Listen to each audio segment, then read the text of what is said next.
So you're all having the same. Yeah,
I mean, it's like the live here.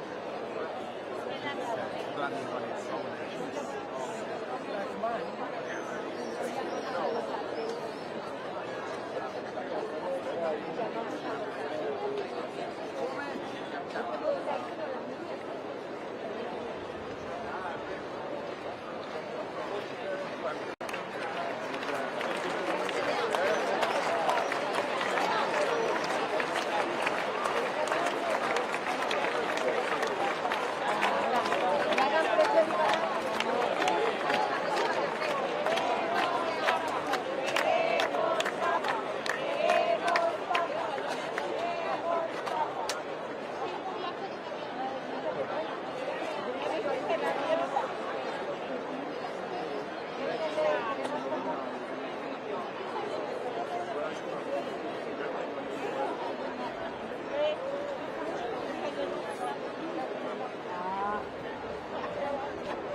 I'm not even looking.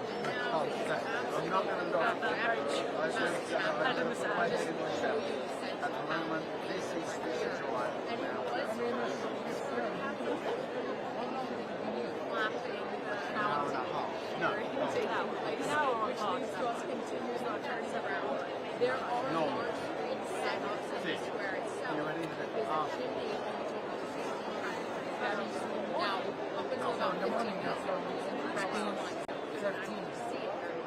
but now the sun has moved down and you can anticipate there to see how many people are here waiting to visit and energy. We're expecting this smoke to sweep, as you said. We believe it will be black smoke. Too soon to be first over to being largely symbolic, trying to gauge where these rain vectors are. And again, this Cardinals palace around the world, they are flying inside Sistine Chapel now. Possible for really reach a unifying vote still at the moment. Nothing. We are waiting anxiously to breath here in St. Louis Square. And back to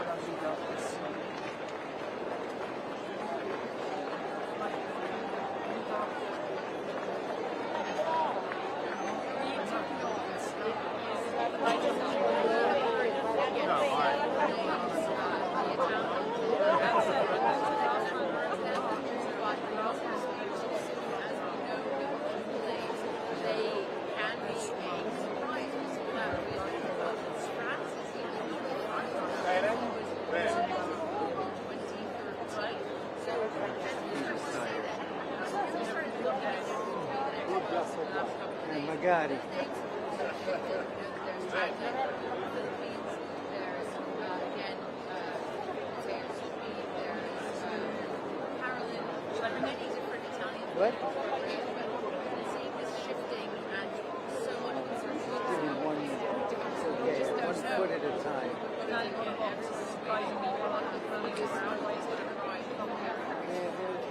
The boxes are comfortable. You need to get more comfortable boxes. When you're standing on the ground, you like shift away from on that you can I keep on turning around, but it's not enough.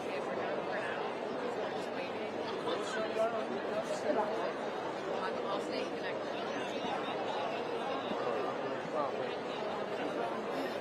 Sorry.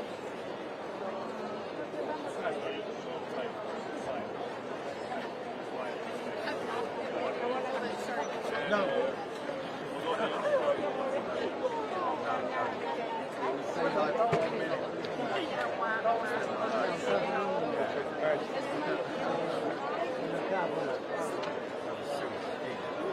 Come on, brother.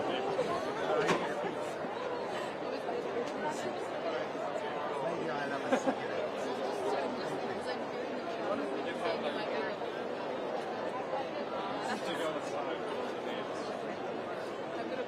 Yeah, go on then, I'll have one.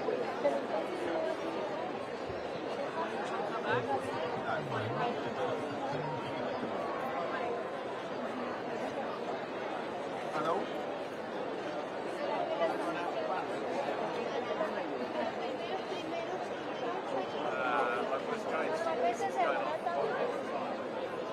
I am. I'm going to wrap up and then I'm going to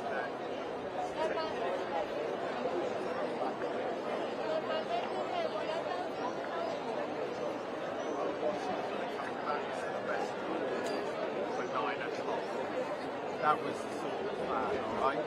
But depends what time we get out of here. Alright?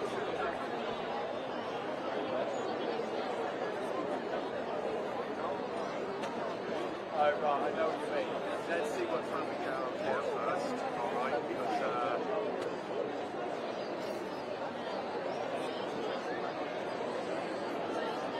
no, nothing, no. So, we're processing that. Anyway, I will let you know, alright? I'll keep you informed. Okay. Alright, thanks.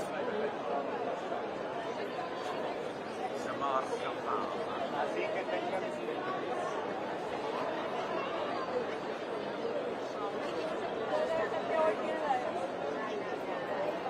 Yeah, go on then. Let's have one. You mind? Cigarette.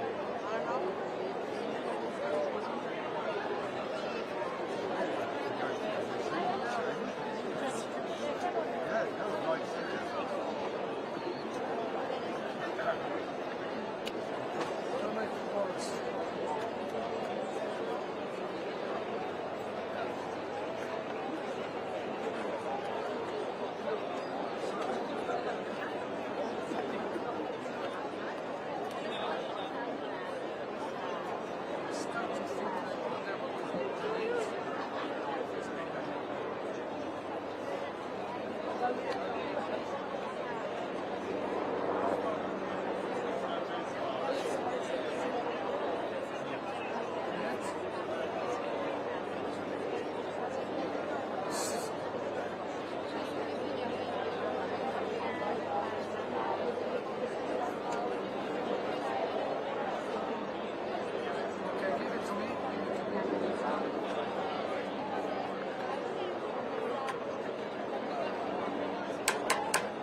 I'm not going to go.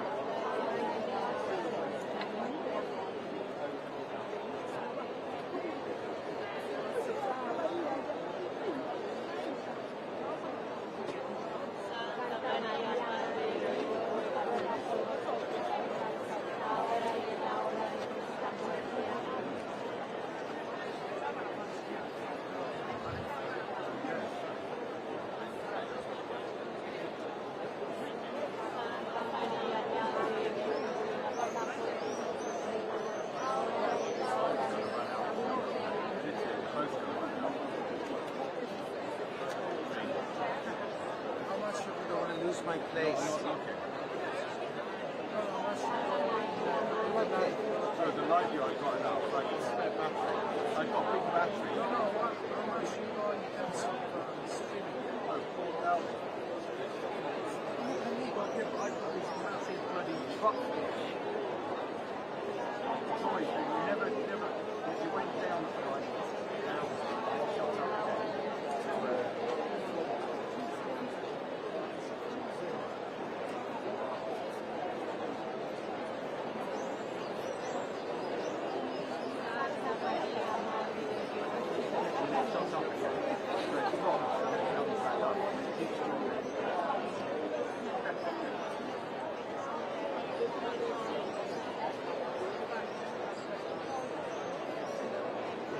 Excitement is keeping me going.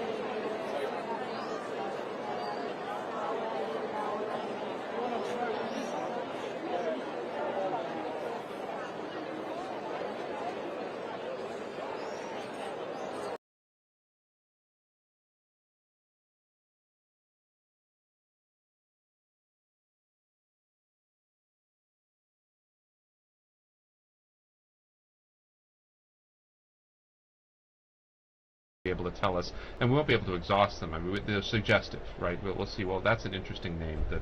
And the commentators will be out in force The to explain commentators- exactly why the Pope chose that particular name. We've seen there's certainly a tradition of choosing names from immediate or close predecessors. There has been, and Benedict sort of broke that, and that was interesting. And I think that's because they had, I mean, we had John Paul and then John Paul. I think that was good to break off from that a little bit. But you're right, they go up and down in popularity. I doubt that we'll get a Sixtus the Sixth. I think that we may have ended that line. Won't make We it. haven't had many polls. We haven't had many Pauls, right? There's been a lot more Johns than Pauls. But that's definitely a possibility. That's not. But you know, then you have these strange names from early in papal history, right? Like Conon or Lando, and those are likely going to continue to stay in abeyance. But you know, a name like Innocent or Clement, right? These were immensely popular in the 17th and 18th century. And they tied them back to those great histories with those names too. I mean, John's was kind of a surprise because there had not been very many creditable Johns in papal history, and so it was kind of a surprise, particularly. And there was controversy even about his numbering because one of the anti-popes of Avignon was John the 23rd. There's actually an anti-pope John the 23rd buried in Florence, so that was confusing as well. But he wanted to make, you know, his personal statement with that. And as you say, you know, some names gain popularity because of wildly popular popes, but some names fall off when you've had a pope who really did have, as you said, a discreditable reputation, and suddenly we see a lot fewer. One of perhaps the most famous bad popes, Alexander VI, and we did have a successor, but afterwards the name just kind of fell into disuse for now since several hundred years. Right, that's right. But this, I mean, there was very good Alexanders in history as well some not so good Alexanders. But and popes don't always choose a name based on Christian principles. So Pius II, he was Aeneas Silvius Piccolomini, and he was so enamored of the Aeneid that he wanted to be Pius Aeneas. So he was Pius II, not because of any devotion to St. Pius, Julius because II of devotion to Virgil. To Virgil. Well, it's much like Dante, right? Our beloved Dante. And Julius II wanted to be named after Julius Caesar. I think so. That worked. But there were both Piuses after Pius II, and Juliuses after Julius II. So Having had so many Italian popes, of course, throughout history, all selecting from perhaps what you're talking about, some of the traditional names, I'm wondering what a difference it might make having cardinals from these 70 different countries, and if perhaps we should have a pope from Africa or Asia or again Latin America, wondering what difference that might make in the selection of a name. that would be interesting, because we have had Greek popes and Syriac popes and African popes. The great Pope Gelasius was North African, and Pope Zephyrinus was Syrian. There was a period in the 8th century where we had almost all Greek and Syrian popes. And so looking back to that history would be instructive as well. I mean, to the persecuted Christians of the Middle East or of North Africa, it could point to that, and still be rooted in the Church's history as well. You certainly need a historian on hand, don't you, to help you make this selection. I can see that you're never going to be out of a job. They've never let historians into the Conclave, so there's no on-call historian. So maybe how important is it that a pope be proficient in Latin? Well, I think it's critical as the patriarch of the West and as the head of the Latin Rite of the Catholic Church. I mean, it's pretty critical. And you saw, I mean, when you have these big international events, you notice that the entire thing was conducted in Latin for these cardinals, and it helps in a certain sense to decenter any particular ethnicity or linguistic group, that provides something of that common unity that when the liturgy used to be in one language, that did provide that commonality throughout the world, but still today provides it at these really critical moments, so that when all Christians come together in Rome to celebrate Mass with the Pope, that they can sing the Pater Noster in one language. And so I think that's a wonderful thing. So it's pretty critical that he knows. The new Pope will have to know Italian too, since Italian has become the lingua franca of the Holy See. It was very interesting during the broadcast prior to this when we watched the Cardinals going into Conclave, and there was a long moment where each of the Cardinals swore to uphold the oath. The full oath was read by Cardinal Parolin, and then each successive cardinal said, "I personally swear to abide by this with my hands on the Gospels." But all of them made that oath in Latin. And if you were watching on the video, you saw they had a cheat sheet in front of them with the precise phrase.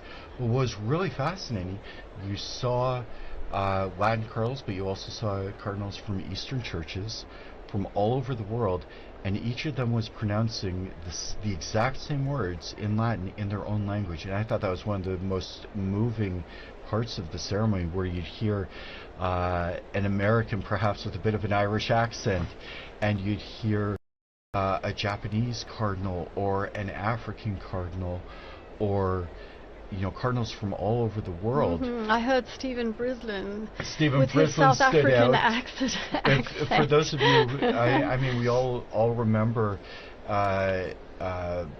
Pope Benedict pronouncing his Latin with a very strong German accent, which I found very endearing. So it really does offer a kind of point of unity, where it's not a living language that's going to be privileged, but it's a language that everybody can kind of have a share in.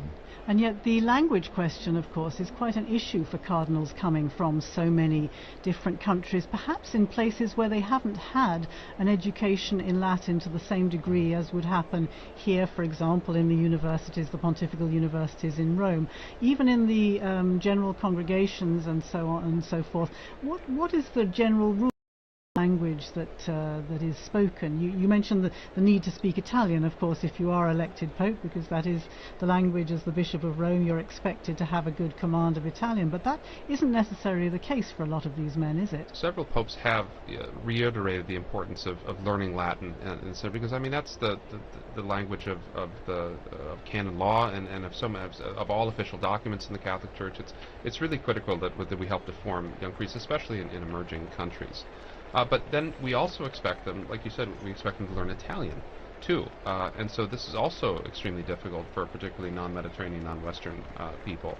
And so So a privileging of Latin would sort of decenter Italian in that way a little bit. You would still have to learn Italian, but you'd have this more focused on the universal language. And that's a bit an interesting question. Up until not very long ago, most of the would have had some common language, maybe not knowing Latin very well, but having a little bit so that they could at least talk to one another.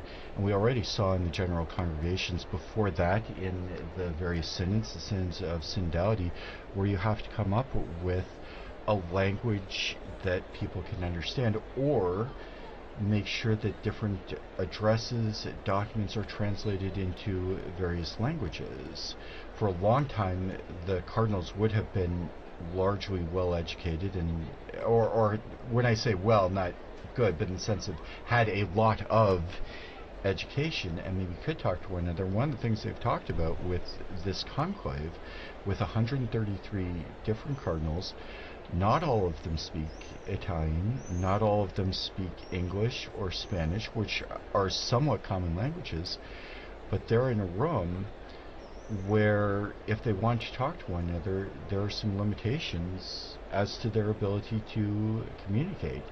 And that, and we see it with synodality too, right? We often get shunted off into language groups, right? Which is sort of defeating the purpose of the whole idea. I mean, just it's difficult for us to conceive of, say, but Vatican II, to think back to Vatican II, and that the entire thing for 4 years was conducted in Latin, with everyone having an equal voice and able to discuss with one another in that. Now, it's possible that new translation software and things can come and make a difference like this, but having that common tongue has been something that's been very important to the Western world. That would be an interesting technological change if in some future conclave they're all issued a universal communicator to translate on the spot, and then you don't have to worry about translators coming in and violating. And I think about that ecumenically too, because I mean the use of Latin transcended the boundaries of the Catholic Church for so many centuries. In Europe, it was the common diplomatic language. It was the language. There's a famous exchange between C.S. Lewis and an Italian priest. Neither of them spoke the other's language, so they wrote each other letters in Latin. And so that is one of those commonalities too that we all share. Yeah. And we're still waiting for the even the seagulls. Even the seagulls Even the seagull has given up. Yeah. I'm hearing it's getting chilly out there as well. And one of the things that we can expect is that at least some of the cardinals probably have in mind what effect this is having on people outside. I would think, yes. Could be a good sign, because or it could be just that they're waiting to burn the ballots. Who knows? But they should, because it's just one ballot, that they wouldn't have to wait after the scrutiny is done. But as you were saying earlier, I think, Chris, this is going to affect timings, isn't it? I'm imagining not just today, but we start again tomorrow morning. Just give us a recap of the times that are expected. The Cardinals gather again at 9 o'clock in the morning, is that right? Inside the Sistine Chapel. They begin with Mass and prayer. The actual voting is largely, as we've said, it's not a point. The conclave is not a place where people are going to get up and give campaign speeches, or much speeches at all. I've heard many cardinals talk about conclaves as more like a retreat than anything else. And when they come into the Sistine Chapel and do the vote, that's all they do. So what we've been kind of expecting, it's very imprecise, as we're seeing even as we speak. We're kind of expecting the first vote to take place and maybe be finished up by 10:30 or 11 o'clock in the morning. If there's a positive outcome, we would see the white smoke then. If not, proceed immediately to a second vote, which is then going to take another hour or an hour and a half. And at the conclusion of that vote, they will burn ballots from both of the previous scrutinies. So then we could see or white smoke. The kind of general feeling and general ideas that might happen around 1 o'clock each day. Yeah, and let's remember that this service that we are providing is not just in English, of course. being Vatican Radio. It's in 7 languages, the live service that we are doing now, but the other languages will also be broadcasting, so it's going out in a lot of languages as we speak, and of course everything is on our website, on our social media, on Twitter, And not just spoken languages. and not just spoken languages, the sign languages, in various sign languages. There's the Italian sign language, the American Yes. sign language, and I'm here. We have Devon on the line. He's still in the square. Devon, hello, hi, good.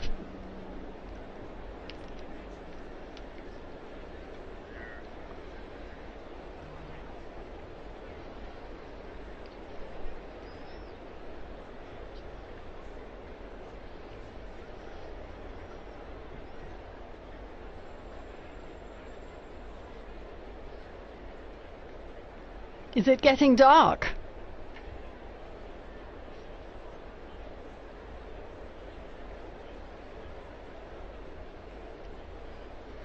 We're all wondering what's going to happen. We've the two and a half hours since the beginning of this commentary, and so yes, the seagull appears to have also left its position next to the chimney. Perhaps also growing impatient.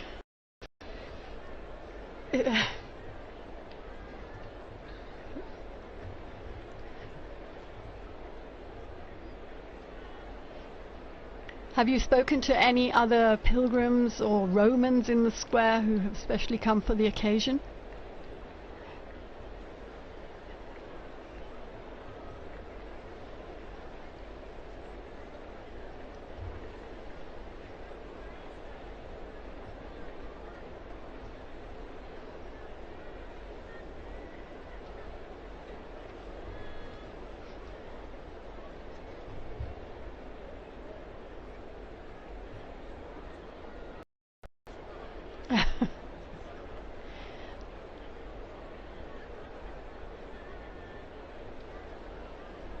Absolutely.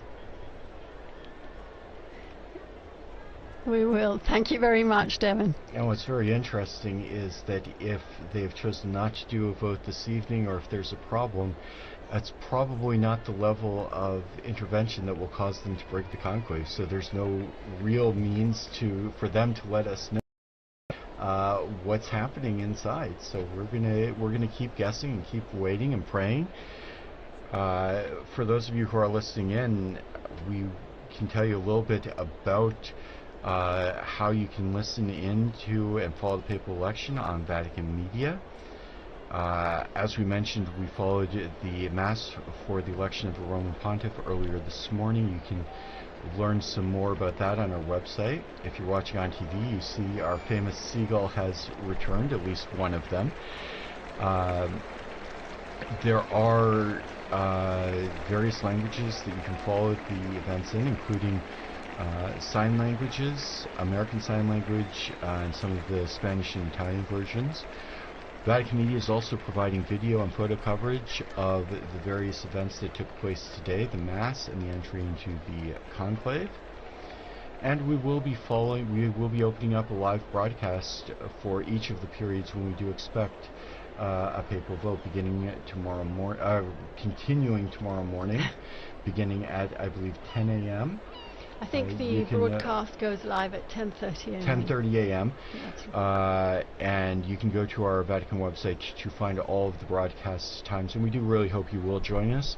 We do invite you as well to visit our social media pages, including Facebook, X, Instagram, and YouTube, where you can follow along and see everything that's happening, or in this case not happening, this evening, as we wait for the sign that a scrutiny has taken place. You're talking about social media, you're talking about the radio broadcasts. Of course, the Osservatore Romano, the Vatican newspaper, is also waiting anxiously for the results of this papal election. If I remember rightly, they produce a special edition, You remember rightly. And almost as soon as the announcement is made on the balcony, the presses start rolling, or at least the copy editors start putting out this edition so that it can be distributed free, I think, in St. Peter's Square to people as soon after the event. As was the one that marked the passing of Pope Francis. Meanwhile, they tell me we have someone else in the square. It's Sister Nina Krafich here at the Dicastery for Communications. She is a communications expert. Nina, hello.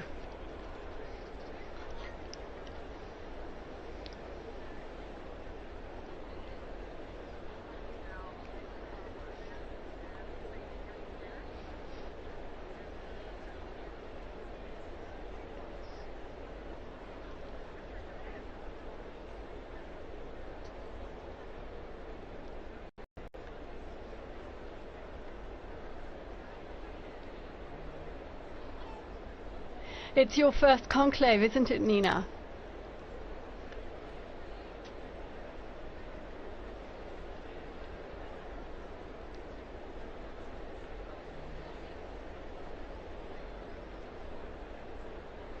You are an expert in communications, but not only in social media communications. How do you think Generation X, the millennials, are following this conclave? How do you think? I was speaking about social media, which is very much your field, and getting the message out to the younger generations. How are they following this conclave? What kind of interest have you been perceiving from them? You are very young yourself, Nina.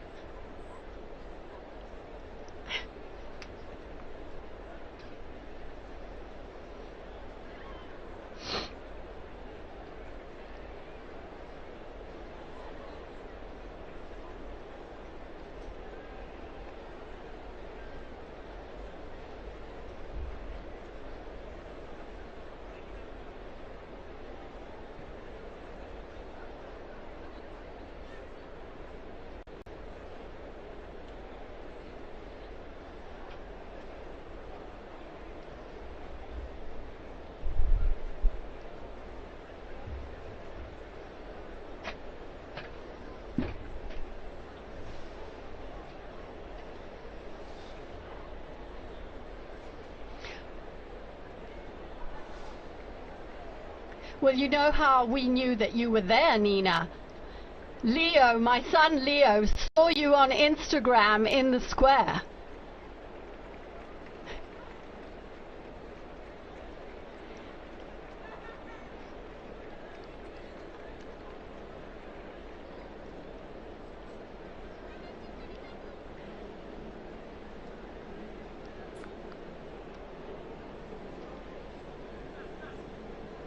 Right.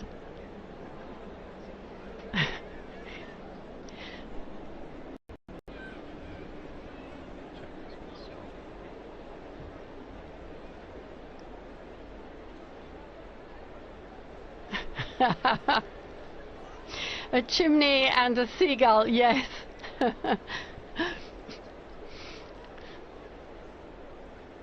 Thank you, Nina. Yes.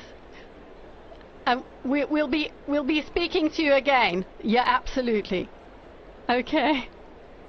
Thank you. Bye-bye. Bye-bye. So that was Nina Krafich. She knows all about influencers, and the dicastery that has understood very profoundly that it has to move with the times if it wants to keep up with the world, and has brought her in to study the role of influencers in communication, and to talk to gatherings. She goes to speak at conferences about the church and communications with a very new voice. You need a dicastery of influencing. Yeah. Interesting, though, that what we think of as the generation that likes everything instantly, that people should be standing there for an hour and a half, 2.5 hours now, watching a chimney without anything happening at all. So quite a turnout for the books, and interesting to see the reaction. Will people not be so interested over the coming days, or will that simply increase the tension and increase the interest?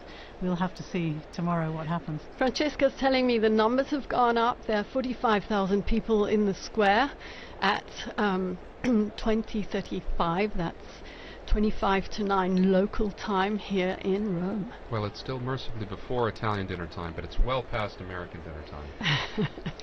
You were giving us the timeline, Chris, earlier on. Tomorrow in the morning, as you say, the Cardinals go in. They have 2 votes in the morning. Then they break for lunch, don't they? They do have a break in the afternoon. They will, after the second vote, if the first vote is not conclusive, they'll go immediately to the second vote. Then they do have some time. They'll have their lunch. There will be more prayers. Of course, each session of the voting in the Sistine Chapel is marked by prayer, especially to the Holy Spirit. We can take a look at some of the prayers that we saw today for the opening of the conclave. And then the expectation is, Don was just talking about Roman meal times, but time for a long lunch or a nap, and then they'll be back in the Sistine Chapel. Always in the seclusion of Santa Marta. Always in the seclusion of Santa Marta. I was struck, we've mentioned a couple of times the movie The Conclave, and we've all seen various parts of the conclave, and I noticed a lot of the sets bear zero resemblance whatsoever to the places they're purporting to be. But going back to the schedule, we will have to have a vote in the afternoon. That's what's provided for in Universi Dominici Gregis. We'll begin coverage around 4 in the afternoon Rome time. And if there is a successful vote, we'll see the white smoke. Otherwise, we'll have to wait for a few more hours, and possibly the first smoke we might see in the afternoon in coming days might be around 5:30 or 6.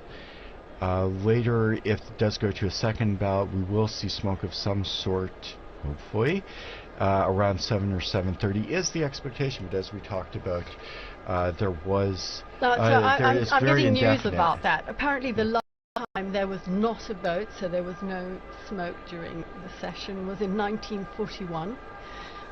But they're also pointing there wouldn't out... have been, right? Because there wasn't a conclave that year. Ooh, wow. So that was to be expected. So that was not a good information I get here.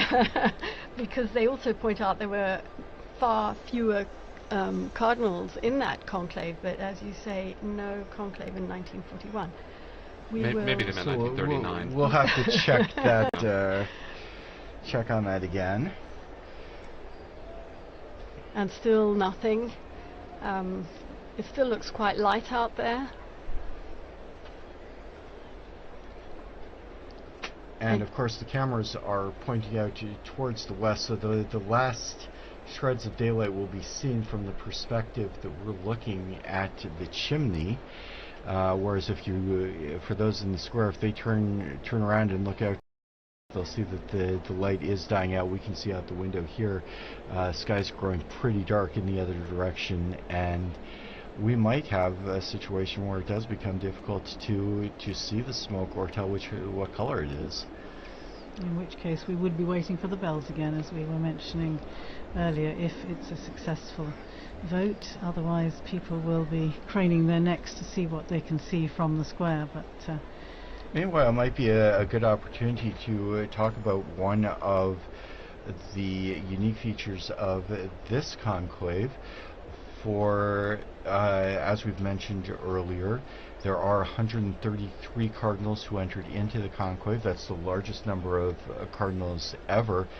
And there was actually a little bit of a discrepancy in the law and the procedures governing the conclave, because Paul VI in 1975 had introduced that the maximum number of cardinal electors would not be more than 120. Dom, maybe you could tell us a little bit about the history of the numbers of electors. Maybe even going back a little further, the question of the maiden elector was a very contentious issue, and when popes would make new cardinals to influence perhaps the conclaves, this was a big point of contention with the college at times. Yes, absolutely. So the origins of as you know, there are three levels of cardinals. There's cardinal bishops, there's cardinal priests, and cardinal deacons. And originally, there are 6 cardinal bishops of the Suburbicarian sees. He's like Frascati and Ostia. Ostia is the senior bishop on the see. There were 35 cardinal priests. Cardinal priests were drawn from the original tituli, the early parishes of the city of Rome. And so we can see before even the year 500 the lists of the original parish, and they would be given the title to these parishes. And there were 14 cardinal deacons. The city was divided into 14 different districts based on the needs of the faithful. And so as time went on, this number was fixed at 70. But during the early modern period, the church had grown so much and worldwide that 70 wasn't enough to give a decent representation for the church anymore. And so during the after Vatican II, the number was increased to 120. And this allowed for a much wider representation of cardinals from throughout the world.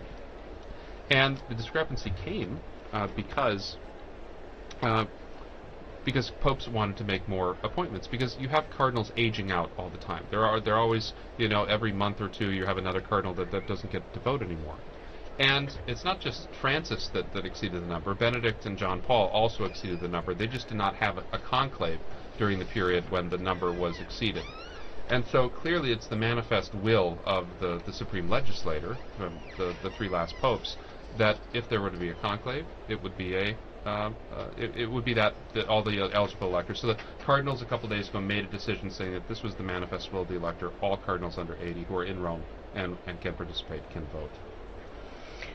Joining us now in studio, we have Joseph Tulloch, our very own Joseph Tulloch from the English section. We were mentioning the Mass. Joseph was actually one of the readers at that Mass, as he read the other day at the after the funeral Mass in suffrage for Pope Francis.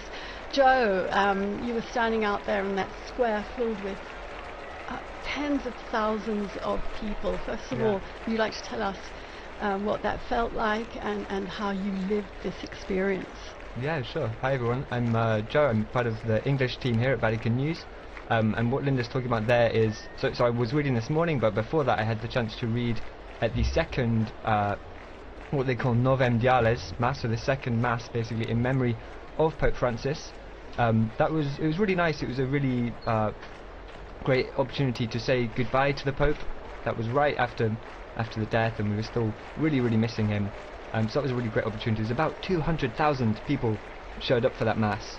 I think some of them had been planning to come. There was supposed to be the canonization of Carlo Acutis on that day, and so there was lots of young people who were already going to be in Rome.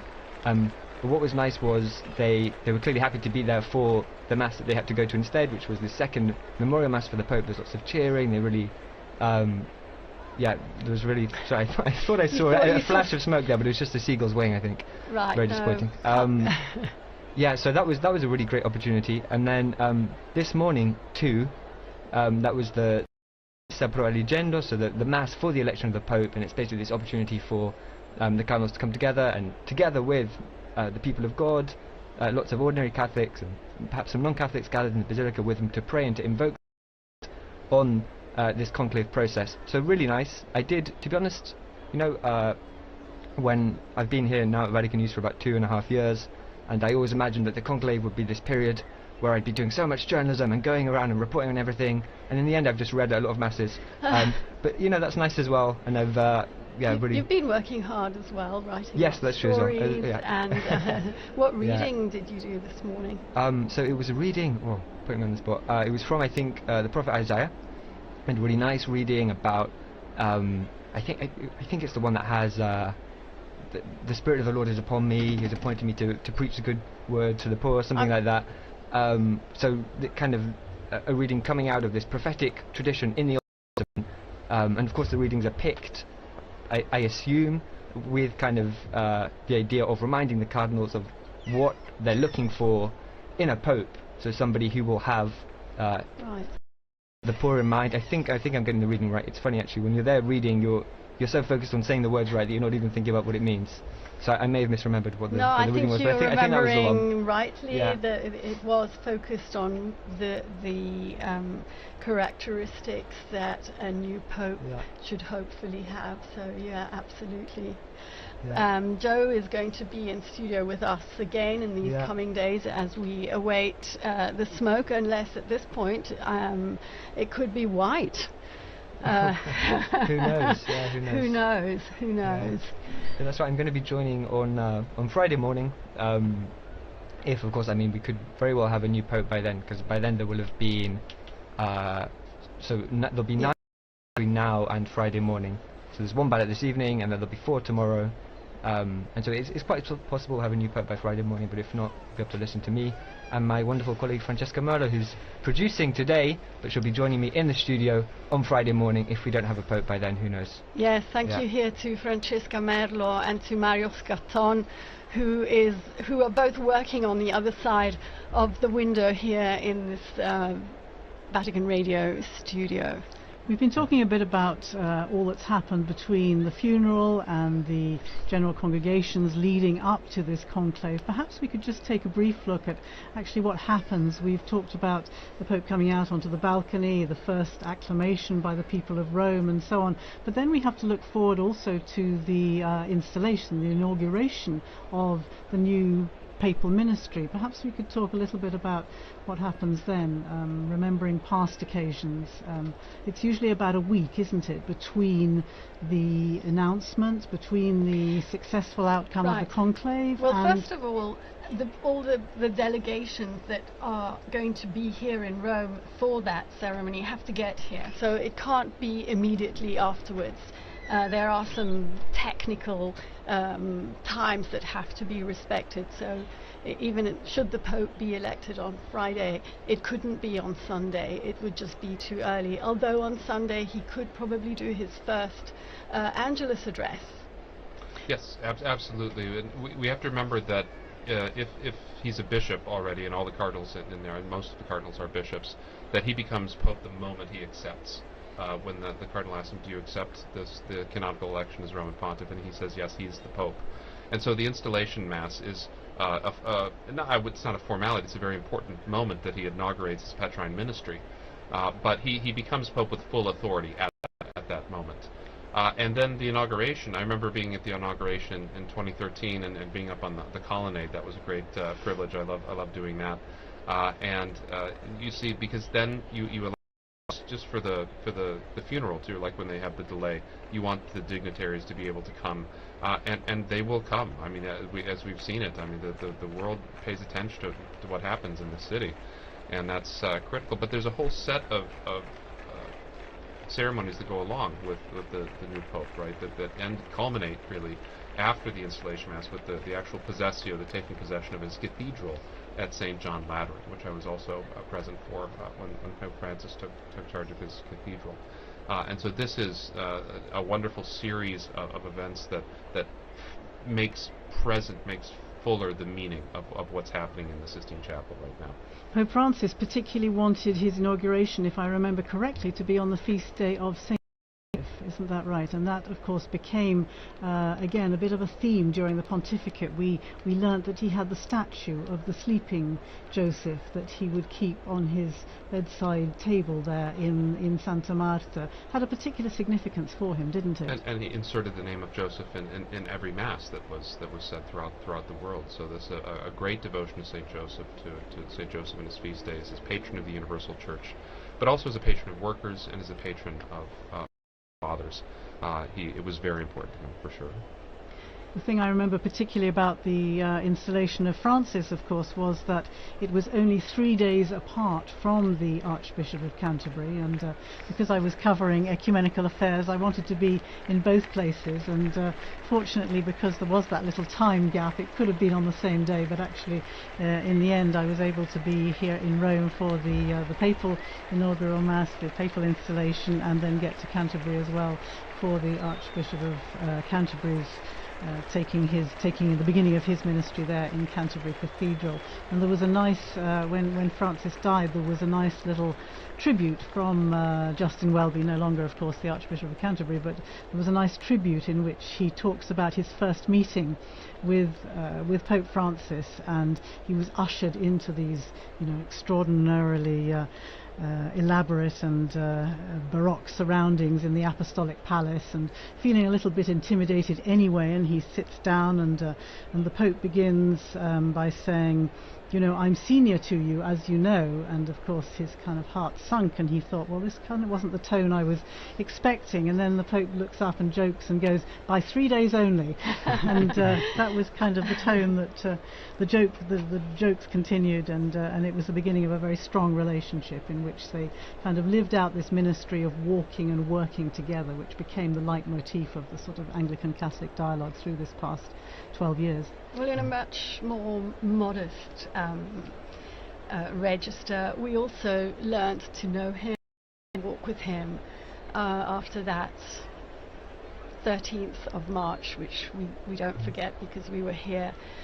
We didn't know who Bergoglio was, and very slowly we began to understand him. He went to Lampedusa, as you mentioned, his very first journey abroad, after having said that he didn't really want to travel.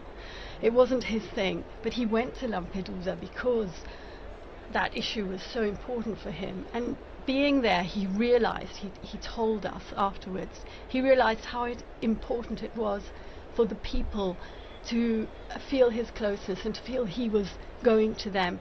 And he ended up undertaking 48 apostolic journeys abroad, as well as many others within Italy. Joe was on his last apostolic journey abroad to Belgium. Yeah, penultimate, because the last one was to Corsica, exactly. But you went to Belgium. That's right. Yeah. So there was a very quick one to Corsica where he came back, and I think within the day, exactly. But before that, the longest kind of traditional papal journey, the last traditional papal journey was the one he did to Luxembourg and Belgium. I was with the Pope for the stop he did in Belgium, and it was an interesting papal journey because it came right after this huge one that lasted several weeks across a couple of countries in Asia. So 4 countries. 4 countries in Asia. Asia and Oceania. Yeah, and there'd been some. So, for instance, he'd been in East Timor, where something crazy like 70% or 60% of the population turned up for a mass he celebrated, and these incredible scenes. And I think it's the most Catholic country in the world, with the possible exception of Vatican City. No, I think it's more Catholic than the Vatican City. Okay. That's what the Vatican officials quit. But right. And so he'd just come back from that, and then he came to Belgium, which is obviously a fair country. It's a country that's been really marked by the sexual abuse crisis, which is something that's happened in the church all over the world, but it was particularly bad in Belgium. And so it's a country where there's also, on a level, there's some also distrust, I think you can say, towards the church. And so it was a very interesting papal journey for that reason. The Pope did a couple of things. So he met with survivors of sexual abuse, and that was a closed-door meeting, so there were no journalists there. We don't know exactly what was said, but there were some interviews afterwards with some of the survivors who said that he really listened to them and they felt moved by that. And he also visited some universities. So Belgium is home to 2 famous Catholic universities. I'm going to butcher the pronunciation. One is, I think, Leuven, and one is Louvain, and one is Dutch-speaking or Flemish-speaking, the other one is French-speaking. 2 very historic, very prestigious Catholic universities, and the Pope visited both of them. There was, if I remember rightly, there was at Leuven, the Flemish Dutch-speaking one. He kind of had an exchange with the professors, and then what was interesting was afterwards when he came to Louvain, it was more a dialogue with the students. But on both kind of occasions, he was doing what we really came to expect from Pope Francis, which was this dialogue, kind of talking to people, even people who disagreed with him. I remember there was some when the students were talking to him, as well as they agreed with a lot of what he said, and then they were pointing out some points where they disagreed, and that was really typical of Pope Francis as well, this desire to talk to people, even people that didn't agree with him. Absolutely. And so it was kind of it was a classic Francis trip in that way.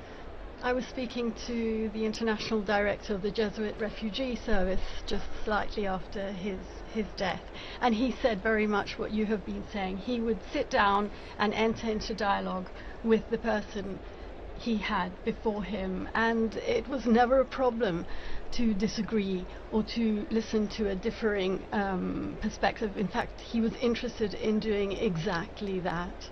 Yeah. Certainly the fact of his meeting with Jesuits wherever he travelled in any of the journeys around the world became a particular hallmark, didn't it, of these trips, and I think a particularly important moment for the Jesuit community throughout the world.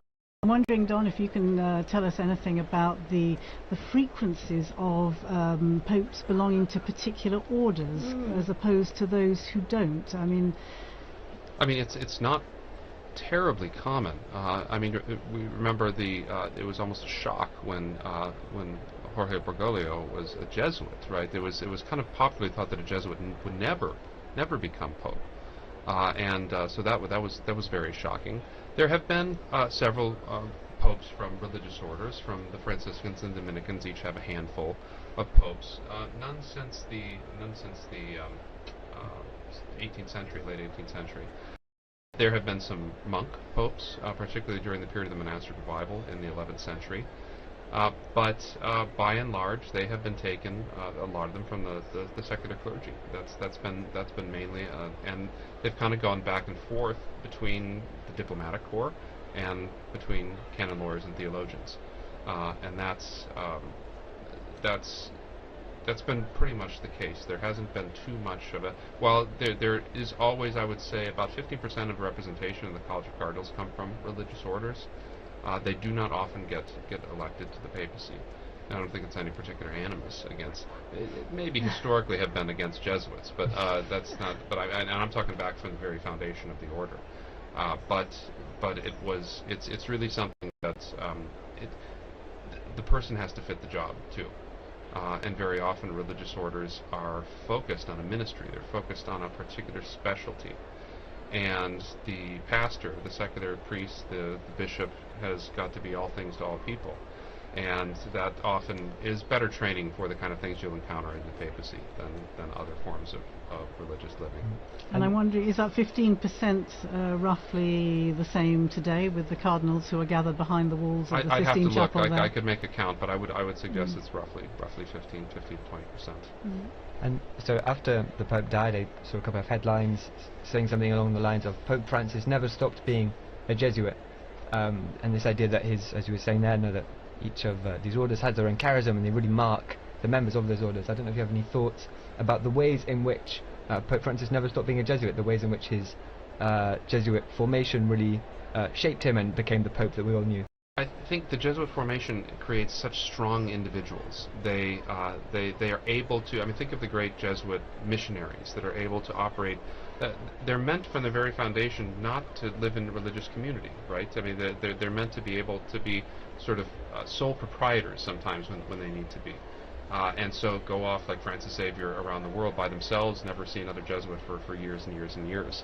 And I think that kind of style, that kind of particularly the Jesuit emphasis on obedience and on sort of the voluntas of the superior was very much in evidence in ways that you might not see from a Dominican perspective as well. So I think that strongly individualistic way of doing things, I don't mean individualism in a bad sense, I mean a strong, well-formed person that is able to act and knows their mind and acts in that way. And Jesuit formation is really effective at creating that. I think we saw some of those aspects coming out in his papacy for sure. Would you say also the question of discernment, which is a particular feature of the spiritual exercises of the Jesuit mindset in some ways, and of course the discernment process is perhaps at the basis of this synodality, the synods on synodality and so on that Pope Francis has begun and as we know has set in place, set in motion through to another synod in 2028. I think that would perhaps be another feature of I think of so. the That's exactly right. Yeah. I'd like to remember Pope Francis's last gift, which was a Pope Mobile that has been readapted, thank you, Philippa, into a health clinic for the people of Gaza. I think that is such a significant and powerful gesture, reminding the world of those most in need. And it came, of course, following the phone calls that he traditionally made so regularly to the parish, the Holy Family Parish in Gaza, which I think you visited. I was able to do so when I went there When you went. to the Holy Land some years ago, and was able to go to Gaza with the previous parish priest, and you know how significant it is, how important it is in any situation of conflict like that to know that the world has not forgotten you, to know that people are praying for you, that people are praying for peace. And clearly those phone calls that Pope Francis insisted on making right up until Even the previous weekend. from the hospital, when he was in the hospital, when he could, he would call Padre Romanelli and just ask them what they'd had for dinner. Smoke, there's no smoke. We do have smoke we have coming out of smoke? that chimney, but And it's it is definitely black black. smoke. Definitely black smoke. It's 21 hours. It's 9 o'clock in the evening here in Rome, and that is They took their time with They it. took their time. They had a good think. They listened to a meditation by the papal preacher, which probably took time as well. Definitely black smoke there, I would say. And I wonder what the reaction is in the square below, to the crowds who are seeing that, and knowing that there has been no decision, no successful outcome on this occasion. And now we have a shot of the square. I can see some cell phones flashing away there. Whether they'll be able to capture that black smoke billowing in the wind there out of the chimney and away across the rooftop of the Sistine Chapel and the rest of the Vatican museums, I'm not sure, but that's certainly black smoke. I wonder if we have some sound from the square there. Do we have squares? No, we don't. They tell us we don't. But we can see. Here we are.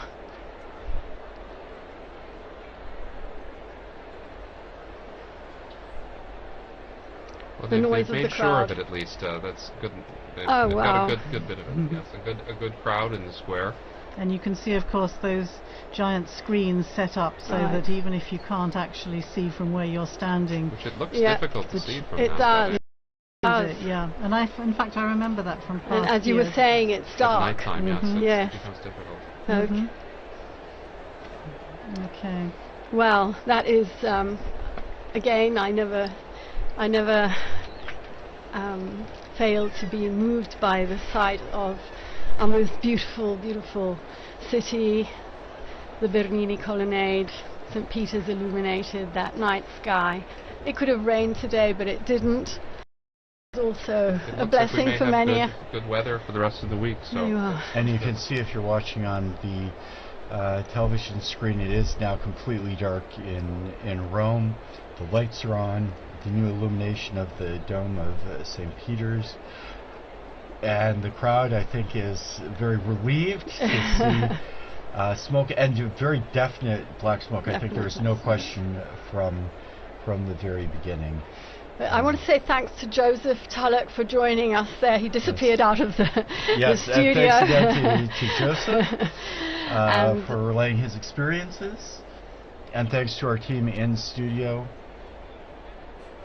I can see people making their way people fairly are moving swiftly out of the square. Definitely past dinner time here in Rome. But and I'll tell you, it's going to be tough to find a restaurant anywhere near St. Peter's this evening. Yes. But do keep following us here on Vatican Media, Vatican News. We'll start tomorrow again at We will 10:30. start. Is that right? Rome time? You are a guest tomorrow morning I think again, I am, yes. and with Christopher Wells here in studio. So yes, 10:30 Rome time tomorrow morning for another marathon And sure commentary. we'll have Devin as well tomorrow in the anchor spot. Yes. He joined us with some great contributions from the square. So Devin. Yes. And Thanks especially to our guests, Philippa Hitchin and Don Prudlow, for providing so much information and insight and your memories and reflections from the various pontificates. And being Thank so you game much. for such a long, in alive, marathon session. wonderful. And thank you to Francesca Merlo for being our great producer. And I can see out there Kelsey Gussie, who is also working away behind the scenes, and Mario Scatton. Thank you, all of you. Chiudiamo. We can, they're signaling us from the... we are in fact going to finish up our broadcast now with the main event has occurred, as it were. So again, thanks to all those who participated in the evenings. Thanks to especially to our head of the English section, Linda Bordoni, who has done so much hard work to make all of this possible. And thank you, Christopher. And as we do close up our broadcast, I would like to thank all of our broadcast partners as well, including EWTN TV, Catholic Faith Network in America, Shalom World Television Network USA, Atmadarshan TV, Catholic TV, Mata TV India, and UCTV, Uganda Catholic Television. Also our radio partners, Luminous Radio and Radio Katipunan in the Philippines. Thanks to all of you. Please join us again tomorrow. Laudetur Jesus Christus.